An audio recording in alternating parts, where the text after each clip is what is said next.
My name is Neil McElwee. I'm the Director of Capital Projects and Estates in James's Hospital in Dublin. James's Hospital is the largest acute teaching hospital in the state. It's over 1,000 beds and has a footfall of over 100,000 people per month. My role entails the capital projects development management.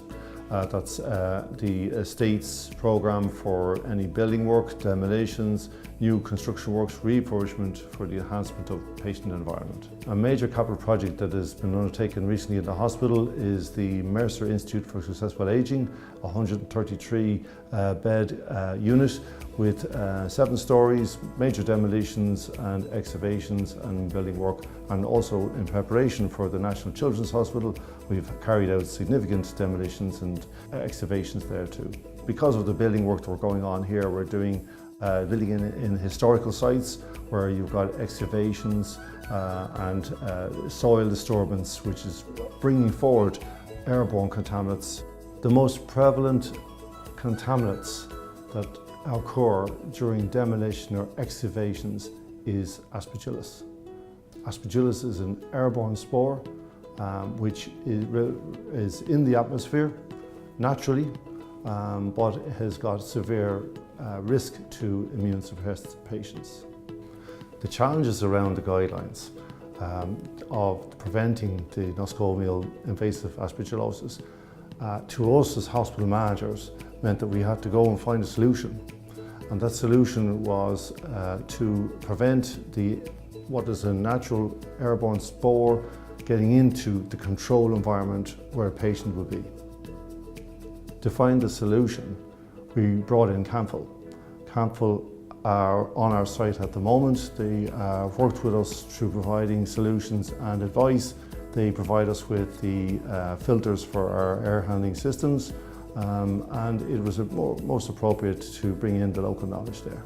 Camfil have been on board with us as partners, I suppose, to look at how we get the best solution. There is it's free expertise, if you like, because they got the skills, worldwide knowledge of the type of contaminants that are in the air and the challenges that we would have.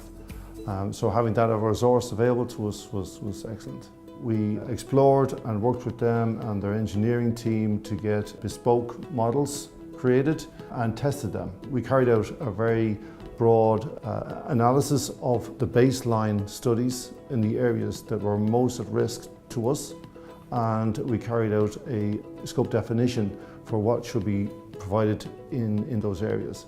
The expertise coming in from Camfil, they had that experience.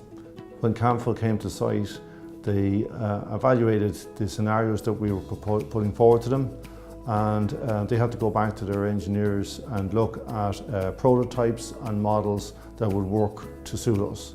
Our own infection control team would advise them and their particulars around it, and our own maintenance engineering team would have an input as well. Camfil were very direct and open. They wanted a solution as well. There was something more than just a commercial issue, it was a relationship, and that partnership built up from that.